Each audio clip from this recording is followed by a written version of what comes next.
Motivation is garbage. Truth or just close to the truth? Let's talk about a message that's gone viral. Mel Robbins says that motivation is garbage. Is she right? Today I'm going to break down and give you the faith-based formula for action and motivation without burnout. Let's go. Mel says it plainly. She says motivation is garbage. You can't wait for the feeling of being ready because it will never come. The power doesn't lie in feeling motivated. It lies in your ability to make a decision and take action, even when it's scary. She says the moment you realize that every big change is just one decision away is the moment everything shifts. It's not about waiting for the perfect feeling. It's about choosing to act regardless of the way you feel. She says that's where transformation begins. But I agree with Mel, move. But here's where the world gets it wrong. She says move with willpower. No.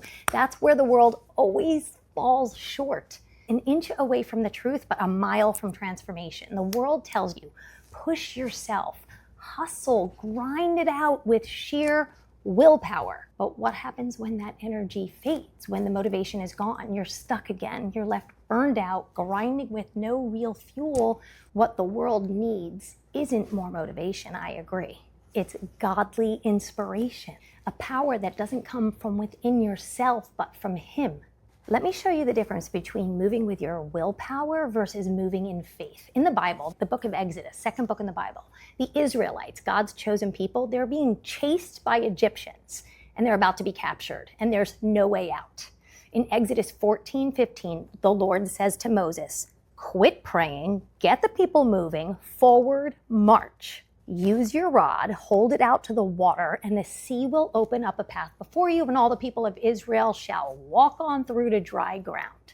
Do you see that? Stay with me. God tells Moses, stop praying and move. I agree with Mel, move. Then he says, hold your rod out to the water. He didn't tell Moses, get motivated, go figure out how to stop the water from flowing and build a dam, and then you'll cross. He simply said, hold your rod and I'll part the sea. The world says push through willpower, power of your own, grind, force your way forward. But God says not by your willpower, but by my power. So is motivation garbage? Yes, if it's based on worldly rah-rah. Motivation requires willpower and push, but godly inspiration pulls. God doesn't want you grinding it out on your own willpower. He tells Moses, quit praying, start moving. He doesn't say, go figure out how to build a dam.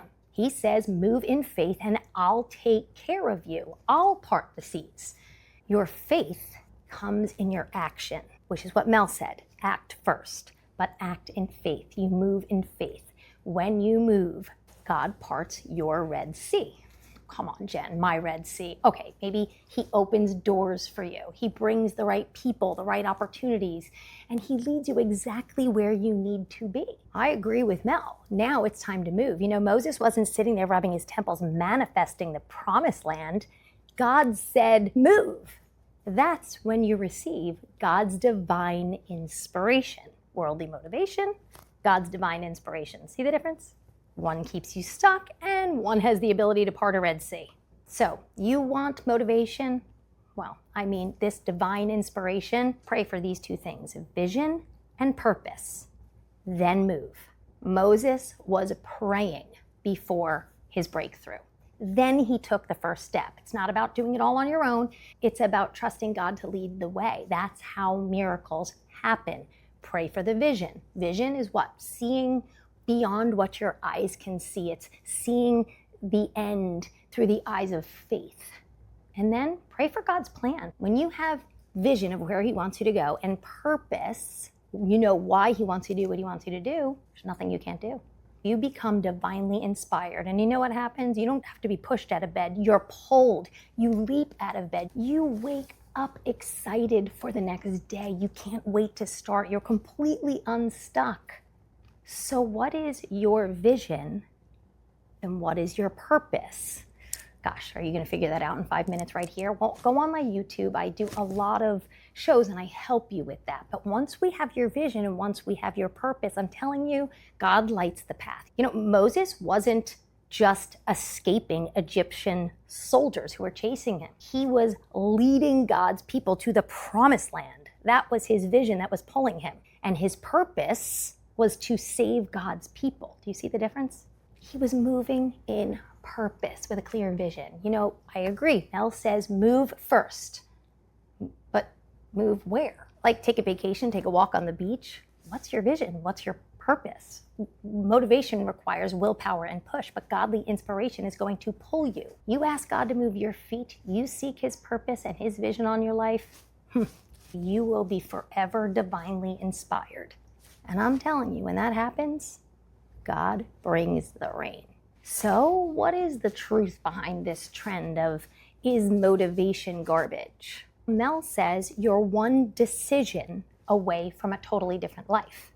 But I say you are one vision away from an entirely transformed future. Proverbs 29:18 says, where there is no vision, people perish. Maybe we're unstuck and unmotivated because we're perishing because we have no vision. Where there is no vision, people perish. Have you ever struggled to wake up early in the morning?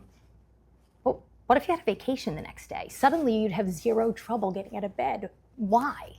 Because your vision is going to create your energy. What's the purpose behind your movement? To collect shells on a beach, take a walk, do something meaningful. Your purpose, your reason behind what you do is the spark that fuels your decision to move and the fire that keeps you moving forward even when the road gets tough. When you live with purpose, every step feels aligned, every challenge feels worth it, and every day holds the promise of something greater. So I think I changed my stance with Mel. I agreed with her that motivation was garbage, but motivation isn't garbage, it's just not enough. Motivation without faith is garbage. You need godly inspiration, not worldly motivation. So if you've been trying to push through with sheer willpower and fleeting motivation alone, I dare you, yes, you, to shift. Stop white-knuckling your way through life and seek God's wisdom. Discover God-sized vision. Start filling your mind with faith and see how everything just starts to fall into place. The right people come into your life. The right opportunities just start showing up. All right, that's it for today on Truth Behind the Trend. If you think that might be helpful for somebody, please pass it along. I'd love you to subscribe, comment, like, so that we can connect. You can also follow me on Instagram. I have other videos that might inspire you. It's Launch Your Rocket, and you can go to launchyourrocket.com. That's my website where we can connect directly. You can even sign up for a weekly newsletter so you don't miss anything. I'm so grateful you're here. Thanks for joining me today on Truth Behind the Trend.